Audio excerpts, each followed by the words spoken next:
Hey, I'm Ido. I'm an ML engineer at DagsHub, and today I'm going to show you how to start your ML project on DagsHub. To do that, we're going to need to create a repository, which is the home of our project. It's where our code, our data, our experiments, annotations, models, everything lives together. There are three ways to create a repository on DagsHub. One is to start from scratch with a blank repository. Two is to connect an existing repository from any Git host like GitHub, GitLab, Bitbucket.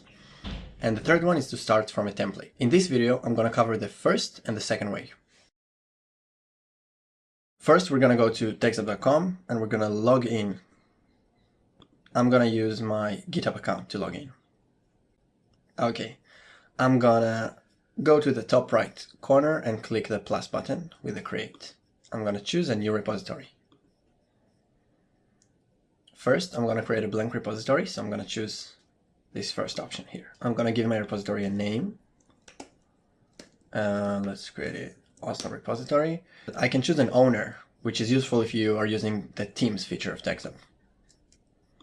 I can choose visibility and give it a description, and then click create repository. Now my blank repository is created. I can start using the snippets here to upload data and code to my repository. That's it for blank repository. Now let's create a connected repository. I'm going to go again to the create button and I'm going to choose new repository. This time I'm going to choose connect repository. Since my repository is on GitHub, I'm going to choose GitHub.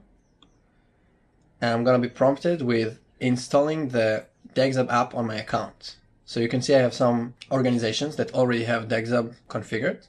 I'm going to choose my personal account. And I can choose whether I want to install all my repositories or only select repositories and give DagsHub only access to those. This time, let's go with all repositories.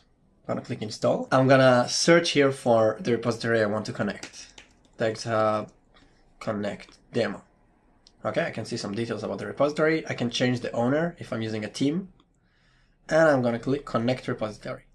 Now, all the data from my repository, all the code is going to be reflected here in DagsHub. If I have some DVC data, it's also going to be mirrored to DagsHub. I can see my issues and pull requests here, and all future changes, whether they are on GitHub or on DagsHub, they're going to be synced. That's it for connected repositories on DagsHub. Now, after connecting my repository or creating my blank repository, I can use DagsHub to track my data, my experiments, and annotations. If you're interested in learning more about this, check out our other videos. Thanks for watching.